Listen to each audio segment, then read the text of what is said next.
Boa noite. Praias, montanhas e uma floresta salpicada de flores. O Globo Repórter de hoje viaja pela Serra do Mar, a reserva com os maiores tesouros da nossa Mata Atlântica. A onça-pintada, ela se esconde a apenas 30 quilômetros da cidade de São Paulo. O maior macaco das Américas e um dos menores sapos do mundo, o pingo de ouro, o raro boto cinza e o pássaro que muda de cor ao longo da vida, escuro ao nascer, branco na juventude e vermelho na maturidade. É o encantador guará, uma pintura que voa sobre a imensidão verde.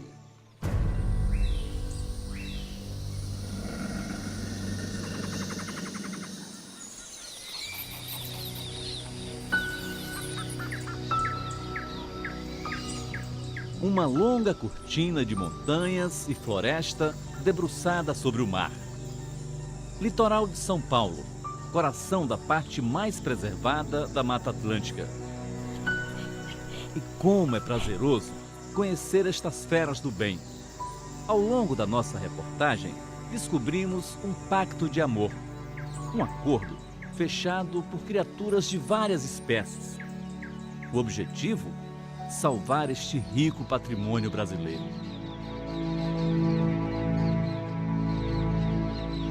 E lá vamos nós mergulhar nesta aventura. Primeiro, temos de atravessar o espesso nevoeiro da Serra do Mar. Não é fácil andar por esta região. Campos encharcados, é muita umidade. Estamos a mais de 700 metros de altitude. Parque Estadual Serra do Mar, Núcleo Curucutu, é o nome deste lugar. O nosso desafio aqui é seguir o rastro do maior felino das Américas. As pistas podem estar em qualquer canto, debaixo dos nossos pés, à nossa volta, a mata, o clima. Tudo desperta a nossa atenção. E a companhia de uma pesquisadora incansável, Lília Bongiorno. Vamos em frente, tentando achar a trilha da onça-pintada. Espaço para ela, dá para notar que tem de sobra. Afinal, estamos na maior e mais preservada área da Mata Atlântica do Brasil. Olha só, isso aqui pode ser sinal de que uma onça passou por aqui. A onça, para demarcar território, uma das coisas que ela pode fazer é ela arrasta a pata de trás, né, a pata traseira, e acaba removendo, né, as folhas. Essa marca de pata aí é recente, né? Parece ser sinal de que tem uma onça aqui no território, né, nessa região.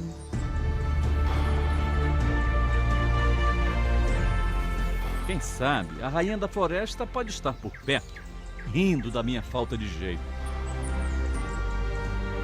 Para ela é fácil correr para caçar, saltar de um lado para o outro. Difícil mesmo é aparecer. E com a presença humana, aí é que ela some mesmo. Acreditem, esta é a onça-pintada que deixou rastros lá atrás. Ela saiu da toca já com o dia claro. Ainda bem que a câmera da pesquisadora Lilian está sempre ligada, de plantão. Faz uns 2 dias que essa onça passou aqui. Passou e de repente parou. Desconfiada, curiosa.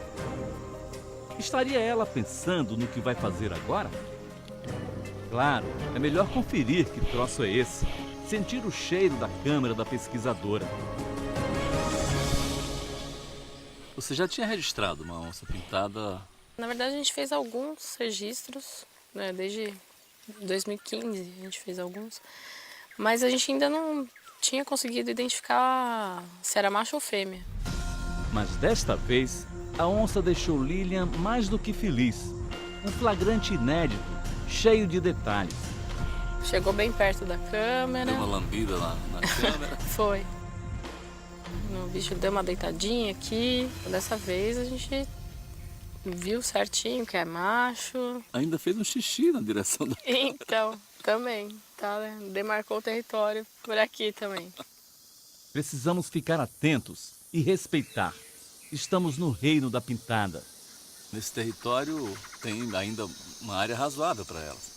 Sim, no caso aqui da Serra do Mar, ainda a gente tem o maior fragmento, né, de Mata Atlântica. Contínua, né? Contínua. Mas esse abrigo da rainha, quem diria, fica a exatos 30 quilômetros de São Paulo, a capital. O que chama muito a atenção, além das imagens inéditas, é este local onde elas foram gravadas. Aqui nós estamos no município de São Paulo, quer dizer, o maior felino das florestas brasileiras, vivendo numa área preservada da Serra do Mar, bem perto da maior cidade do país. Não há risco dessa onça chegar perto lá de São Paulo, nem da Baixada Santista? Não acreditaria, não. Muito, muito difícil. Mas se esses centros urbanos se expandirem, né, na direção dessa floresta aqui, elas correm risco, não? Exatamente. A perda de habitat é uma das principais ameaças, né, aos carnívoros em geral, principalmente aos predadores de topo, como a onça pintada e a onça parda. Mas por enquanto, esse animal está bem protegido aqui. Sim, por enquanto acho que tá tudo bem para essa onça. Que se mantém assim, né? Sim, sim. Para essa e para outras.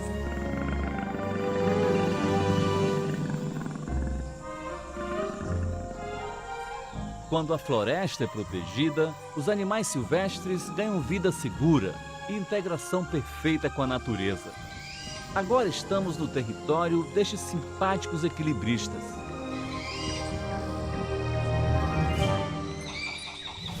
Esta raridade é o maior macaco das Américas.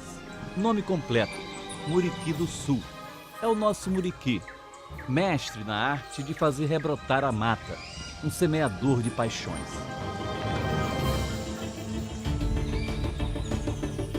Antes do sol nascer, esta turma pula da cama e pega as trilhas da floresta. A missão é flagrar o ídolo ainda dormindo. Mais uma prova de amor que aos poucos vai recheando a história da Mata Atlântica. Estamos na escuridão do Parque Estadual Carlos Botelho, a 2 horas do centro de São Paulo.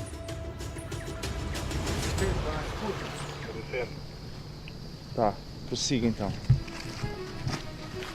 Vamos acompanhar a equipe do biólogo Maurício Taleb. Depois de 25 anos de pesquisas no campo, ele aprendeu os caminhos e os atalhos dos nossos queridos primatas. Aqui no meio da floresta há informações de que eles estariam aqui nessa região dormindo. Na calada da noite, enquanto uns dormem, outros aproveitam para matar a fome. A anta, que só come folhas, chega a pesar 250 quilos. É o maior mamífero terrestre das Américas. Já o nosso maior macaco mede 90 centímetros de altura, desde a base do crânio até a pontinha da cauda, e pesa em média até 10,5 kg. Amanhece, mas quem disse que os muriquis querem dar o ar da graça? Eles não têm dormitório fixo. Cada noite num lugar. De ontem para hoje, dormiram aqui nessa área. Mas a gente só ficou sabendo porque os mateiros descobriram. E eu estou falando assim baixinho porque eles estão acordando agora, às 6h30 da manhã.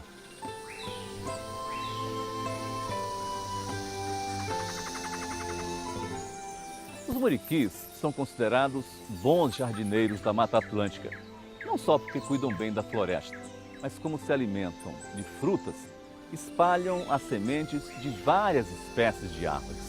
Esta aqui, por exemplo, a canela amarela, tem uns 25 metros de altura, uns 70 anos de idade.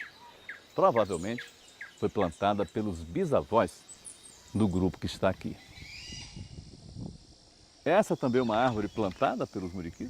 Exatamente. Essa é a grumixava Uma árvore de grande porte que os muriquis dispersam a semente até 2 quilômetros de distância do lugar onde eles se alimentaram. Veja só que bacana, a gente tem um primata criticamente em perigo de extinção, mantendo viva uma árvore também criticamente em perigo de extinção. Quantas espécies de árvores ele planta, mais ou menos? A gente pode estimar com alguma precisão mais de 50 espécies de árvores.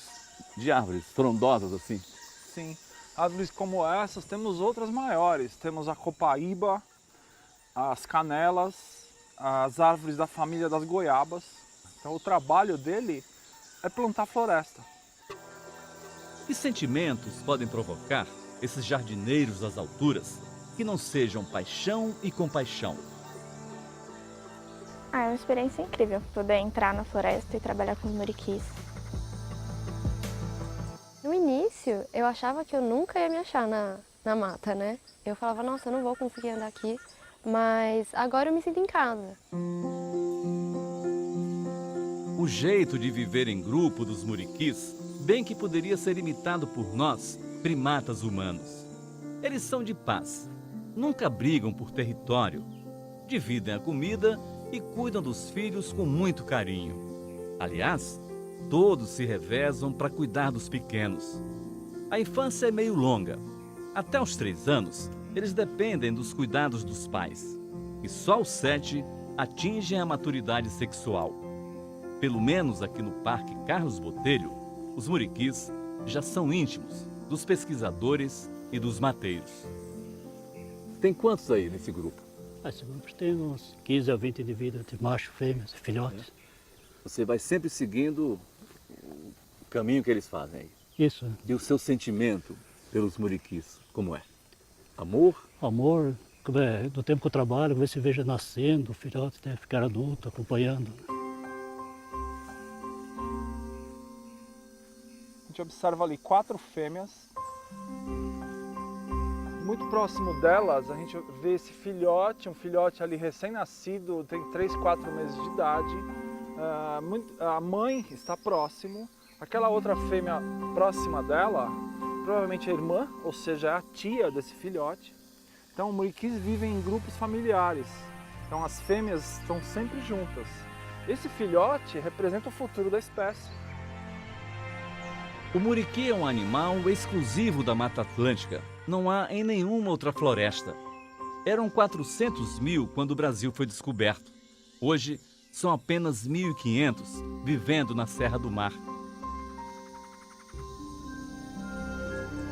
Segundo o professor Taleb, atualmente o maior inimigo do muriqui é o desmatamento. A caça, que também é responsável pela matança do animal, felizmente diminuiu. Caçar um macaco é quase como a sensação de caçar uma criança. Então isso tem realmente diminuído, felizmente.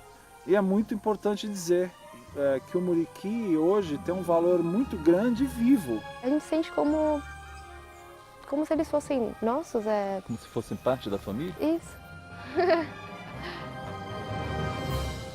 Buscar o que se perdeu no tempo é uma das muitas tarefas dos pesquisadores que investigam a Serra do Mar.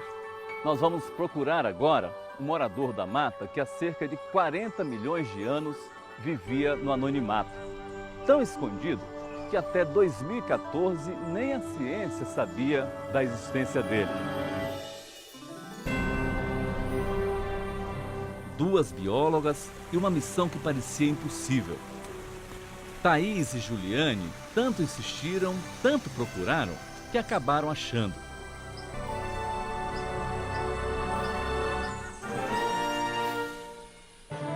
Este animal minúsculo, raríssimo, só existe aqui nesta região da Serra do Mar e nas alturas, entre 900 e 1.000 metros.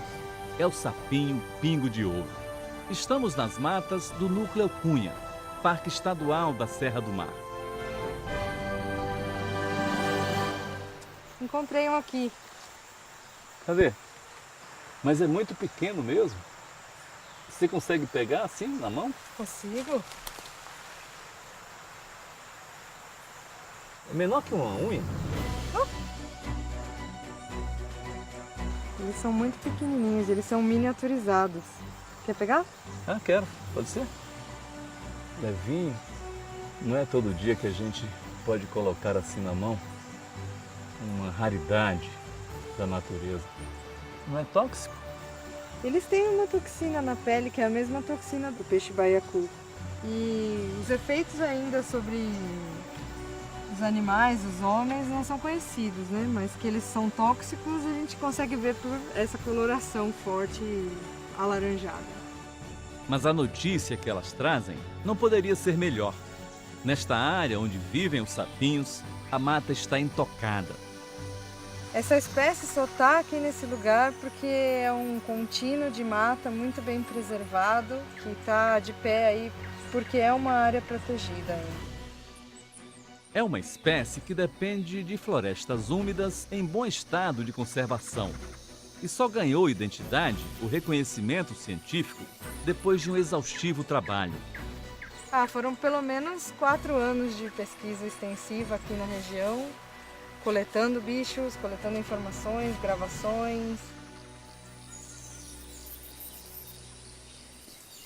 Os machos cantam para atrair fêmeas, né? Que é bem baixinho, é isso? É bem baixinho. A fêmea normalmente fica andando à procura de um macho que está cantando bem bonitinho, assim. E a fêmea escolhe o macho com base no canto. Parece que deu certo. Olha aí o casalzinho de namorados. Dá até para distinguir o macho da fêmea. A fêmea é essa que é um pouquinho maior. Ela costuma ser um pouquinho maior porque ela cuida dos ovos, né? Ela tem ovos. É maior e mais clara também, né? Desse encontro, novos pingos de ouro serão gerados. Até para nascer, eles são diferentes dos outros sapos. Ou seja, eles não passam pela fase girino, então dos ovos, que são poucos, que a fêmea coloca, cerca de 4, eclodem filhotes que são miniatura dos adultos. Quer dizer, eles não nascem na água, né? Não, eles dependem da umidade, então, do chão da floresta, para depositar esses ovos e para o desenvolvimento deles. No mundo científico, o pingo de ouro foi batizado com outro nome. Crispus, uma palavra do latim. Em português, significa crespo. É uma referência à quantidade de verrugas, de calcificações que ele tem na pele. Eu espero que a gente consiga continuar mantendo esse parque preservado por muito tempo, para que o Crispus consiga ainda viver por milhões e milhões de anos, bem, da maneira como ele está.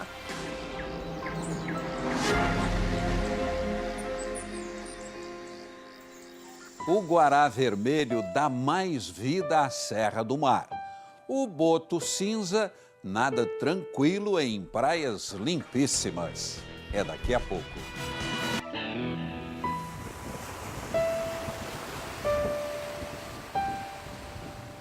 De um lado, mar e floresta. Do outro, lama, manguezal. Seria este o caminho da esperança? A única certeza é que a Mata Atlântica guarda muitos tesouros aqui no litoral de São Paulo. Morada de moluscos, crustáceos, berçário de peixes. Entre a terra e o mar, a Mata Atlântica vira uma floresta inundada. É o manguezal, um ecossistema cheio de vida. E aqui na região de Cananéia, ele se estende por uma faixa de 150 quilômetros. É um dos mais preservados da costa brasileira.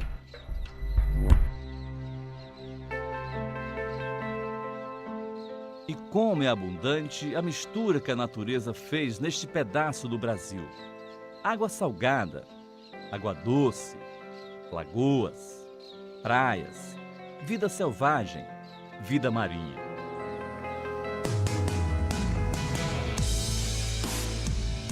Este é o paraíso do guará, o guará vermelho, que nesta região fica mais encarnado. Eles comem diversas espécies de crustáceos, mas este aqui é o preferido, é o prato principal. É um caranguejinho conhecido como chama-maré. E essa carapaça que ele tem concentra o segredo do vermelho bonito do guará. É uma substância chamada caroteno. Assim bem de perto, Dá para ver como o caranguejo se desenvolve no mangue, graúdo e colorido. Os troncos retorcidos e as árvores com raízes profundas brotam da lama em constante transformação. Admirável multiplicação de nutrientes. Um banquete inesgotável para pássaros e aves. E além da fartura, garantia da renovação.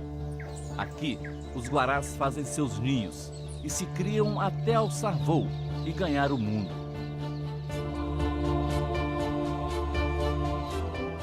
Eles estão sempre se mudando? Eles ficam em uma região por um determinado tempo e acabam dispersando para outras e fundando novas colônias. Aqui na região de Cananéia, no sul da Ilha do Cardoso, está entre 3 a 4 anos que os bichos estão reproduzindo lá. Se tem já uma ideia da população dessas aves? Para o estuário como um todo, dá para estimar em torno quase aí de 2 mil animais, muito provavelmente. Fica na região de Cananéia, sul de São Paulo, a maior população de guarás vermelhos na Mata Atlântica. Uma prova de que o manguezal preservado garante a permanência na área de muitas colônias desta ave. Quando o manguezal reduz em tamanho, as áreas de baixio também sofrem alteração, que é aquela área que fica temporariamente exposta na maré baixa, que é onde o guará vem se alimentar. Na região das marés, eles escolhem as árvores mais altas para fazer os ninhos. Em época de reprodução, a fêmea põe de 1 a 3 ovos, de cor bege ou marrom claro com manchinhas. Quando nascem, os filhotes são escuros. Depois, ficam mais claros, quase brancos. Mas quando começam a buscar a própria comida, vão ganhando essa cor avermelhada. Onde o mangue é saudável, os pescadores não costumam reclamar. Adão já tem 25 anos de pescaria. E você cresceu vendo esses bichinhos aqui? Cresci vendo esses bichinhos. Mas quem acorda primeiro? O guará ou o pescador? Ah, o guará não. E foi conversando com pescadores que conhecemos a bióloga Marília. Pesquisadora da Unesp, Universidade do Estado de São Paulo, ela vive monitorando os manguezais de Cananéia e os animais que dependem dele. É um dos benefícios que o manguezal presta para a gente e de graça é servir de berçário para as espécies que a gente se alimenta. Frutos do mar, muitos deles, ostra, caranguejo, inúmeros peixes, incluindo o robalo. Quando a gente está pescando, eles estão pescando também. Como é essa convivência dos pescadores com os guarás? A convivência é boa. E qual é o sentimento do pescador quando vê uma revoada de guarás? É uma beleza natural, né? É bonito de ver. Essa região de Cananéia tem o manguezal mais preservado da Mata Atlântica? A gente tem um tesouro aqui, né? É a região realmente mais conservada de manguezais desse trecho de São Paulo, com certeza. E no vai e vem das marés surgiu outra boa notícia. Este animal, que tanto encanta os turistas, tem vida boa nestas águas.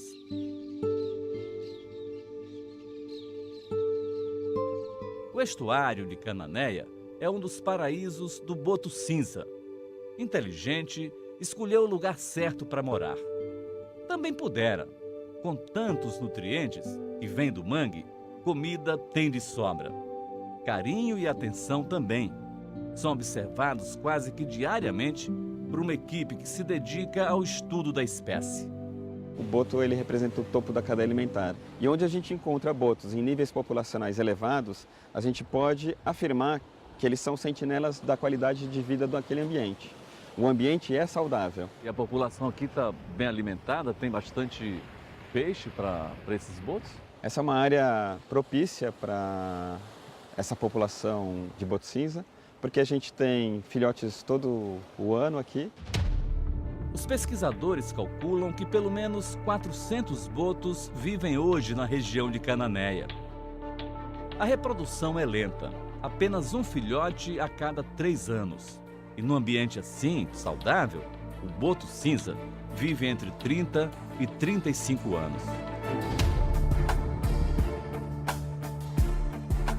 No mar, na terra, no ar, a Mata Atlântica acolhe indistintamente todas as criaturas do bem.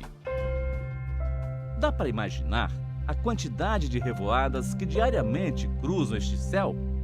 Hoje são incontáveis. No passado, os pássaros evitavam esta área. Essa era uma região de extração de carvão antigamente. E aí agora a mata está se regenerando na área que foi desmatada, né? Depois que a área virou parque, né? Sim, com a preservação principalmente. Estamos bem no começo do Parque Estadual da Serra do Mar, criado há 41 anos. E assim que a área foi se regenerando, começaram as surpresas. Essa pontezinha de madeira aqui que nós estamos passando é sobre um córrego que, na verdade, é um pedaço da nascente do rio Capivari. O único rio sem nenhuma poluição do município de São Paulo. Isso é verdade mesmo, Fábio? Verdade. De todos os rios hoje do município, esse é o que tem zero poluição, aí segundo os estudos. Isso já foi comprovado? Comprovado. A nascente fica logo aqui? Fica logo aqui. Quer conhecer? Vamos lá. Mas o que é que garante que ele está totalmente despoluído? Desde a nascente até praticamente 80% do seu percurso está todo dentro do Parque Estadual. Então a criação do parque protegeu esse rio da ocupação urbana irregular e outras questões que trazem poluição para os rios. Água limpa, mata regenerada, neblina, chuva. E os nossos anfitriões? Onde estão? E os pássaros, as aves, voam com o tempo assim? Geralmente não, eles ficam escondidos nas matas e quando o tempo melhora um pouco eles começam a circular. Mesmo debaixo de chuva, os pesquisadores entram em ação. É hora de montar as redes de captura de pássaros. Tem dias que a gente não enxerga uma rede na outra, uma ponta da rede na outra, de tão forte que é essa neblina. Quando as redes são montadas no fim da tarde, elas passam a noite fechadas. É para evitar que corujas e morcegos caiam, passem muito tempo presos e acabem morrendo. No dia seguinte, ainda na madrugada, os pesquisadores pegam o caminho da mata. 5h15 da manhã, dia ainda escuro, chuvoso, neblina, e os pesquisadores já estão de novo voltando para o mato. Eles vão fazer agora a parte mais importante do trabalho, a captura das aves.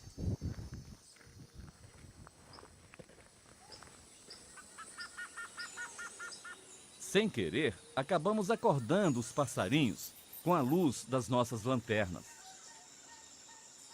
Trabalhar nessa lama aí é mais difícil, né, Marcelo? É, aqui é sempre mais difícil para abrir a rede, mas é o ambiente que os pássaros estão usando. Caiu na rede é... Que ave é essa? Então, essa é uma ave da família das chocas, essa chama choca da mata. É uma ave típica desse tipo de ambiente mesmo. E este aí, quem é? Esse é um rabo branco de garganta rajada. Um beija-flor, mais uma espécie exclusiva da Mata Atlântica. Esse grupo de beija-flor pertence a uma família que uma das características típicas são as penas mais longas da cauda, que dá o nome de rabo branco, né? Agora todo cuidado é pouco. Tem que ter jeito para não machucar o passarinho. Aí geralmente a gente começa a retirar aqui pelas patas. Antes de ganhar a liberdade, eles são medidos e pesados. Depois, identificados com uma plaquinha, uma anilha, com número e letra. E isso traz muitas informações para a gente sobre migrações, deslocamentos. Em 10 anos de estudo, eles fizeram muitas descobertas. A mais importante foi a identificação de 148 espécies de aves que antes da pesquisa nunca foram vistas nesta região. Um aumento de mais de 50% em relação ao número de espécies que eram conhecidas na Serra do Mar. Este grupo costuma fazer 4 expedições por ano. E a gente torce para que esses pesquisadores ainda passem muito tempo festejando novas descobertas.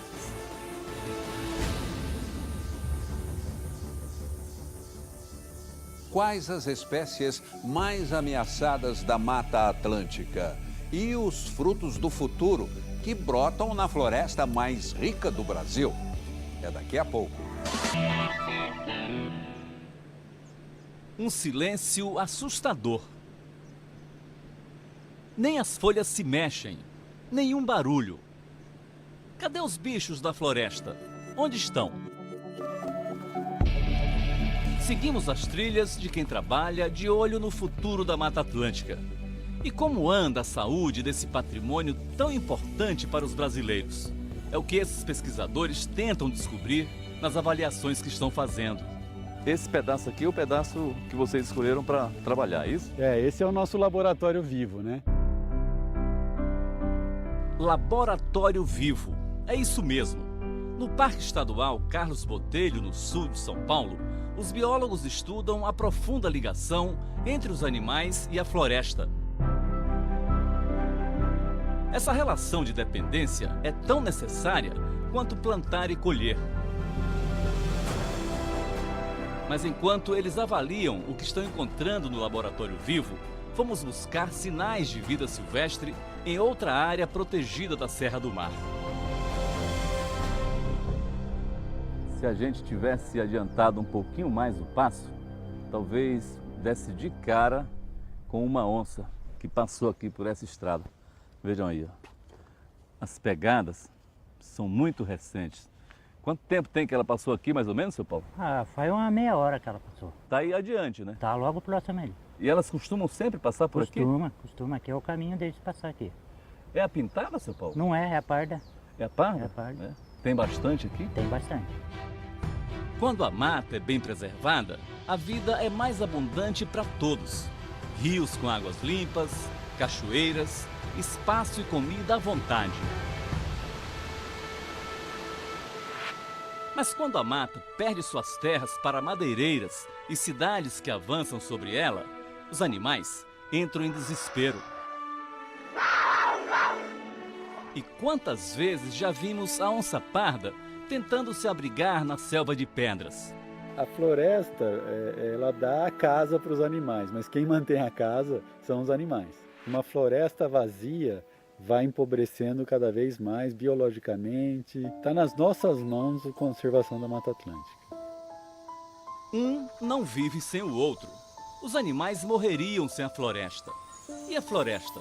Sem eles também não teria vida. A gente viu o muriqui, um jardineiro de mão cheia. E o que dizer das aves, dos pássaros, das onças e de muitas outras espécies? No laboratório vivo montado no Parque Carlos Botelho, bicho grande não consegue entrar neste pequeno quadrado cercado de arame.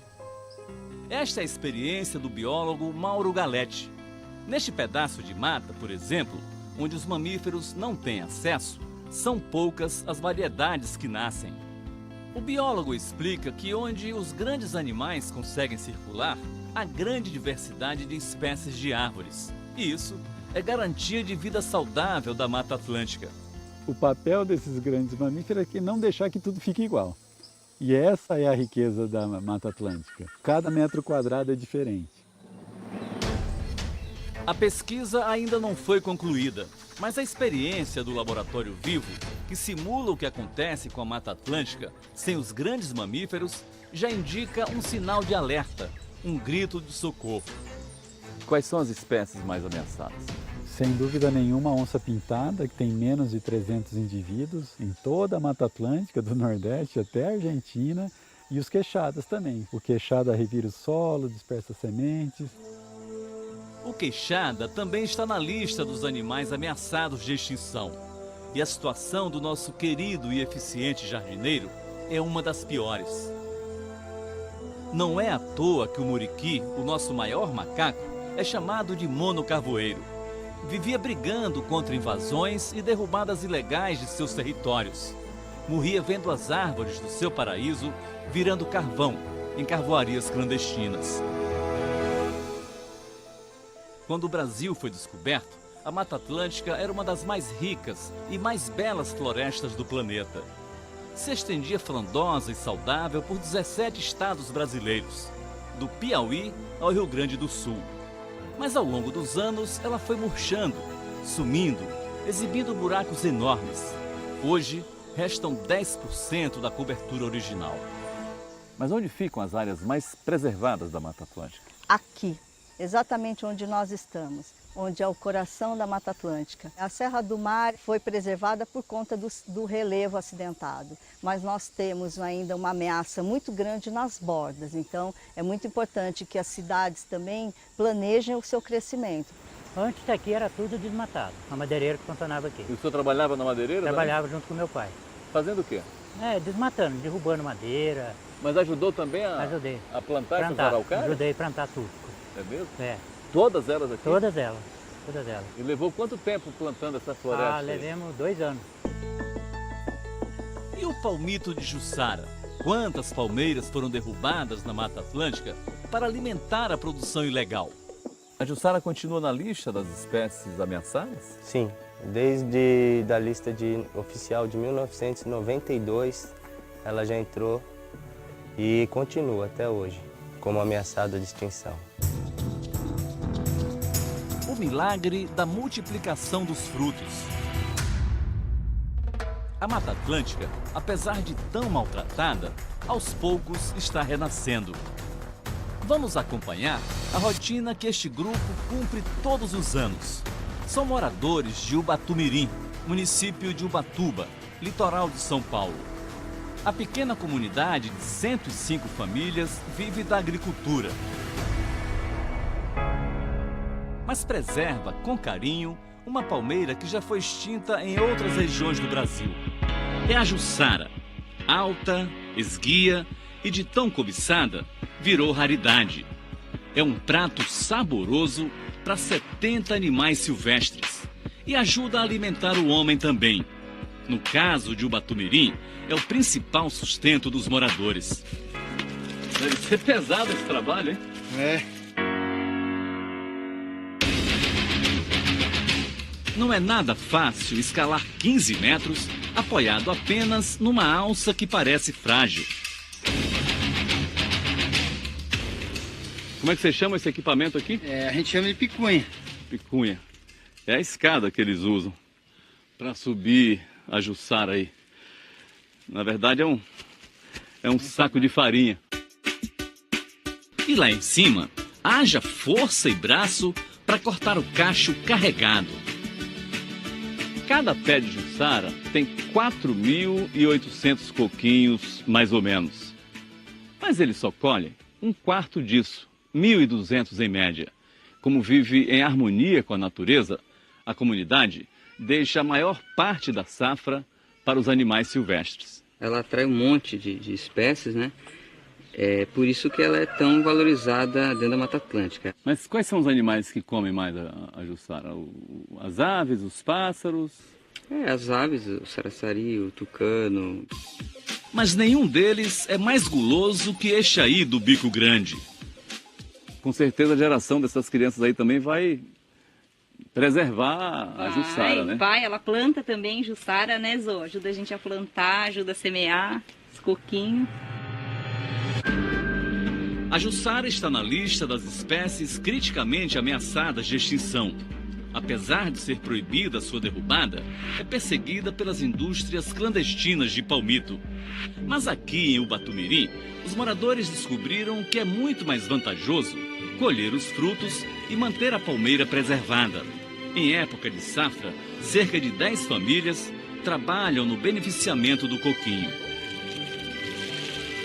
Agora começa e até o meio do ano aí, tá todo mundo com a mão roxa.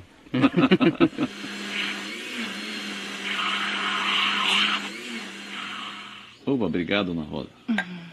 É a primeira vez que eu vou provar suco de Jussara.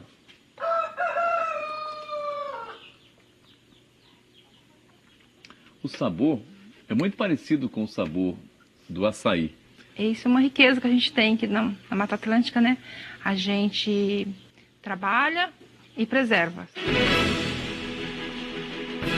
Dona Rosa é a coordenadora do projeto que faz polpa de Jussara.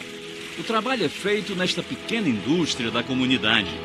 O coquinho é esmagado num triturador. O líquido roxo já é polpa pura, que é ensacada para ser vendida. No futuro, isso pode ser uma fonte importante para essas famílias? Sim, hoje em dia aqui já né? Em alguns outros lugares a gente vê que há mais a esperança do que a venda, mas o pessoal já plantando. Muita gente tem uma relação amorosa também com a espécie, né? Tem gente que a gente encontrou por aí que planta só para os passarinhos virem no quintal. A Serra do Mar é muito mais que um deslumbrante cenário. É também a esperança de ver um dia a floresta mais ameaçada do Brasil retomando suas áreas devastadas, recebendo a atenção que merece e o respeito dos brasileiros. Fique agora com a super série Onde Nascem os Fortes. Uma boa noite para você e até a próxima sexta.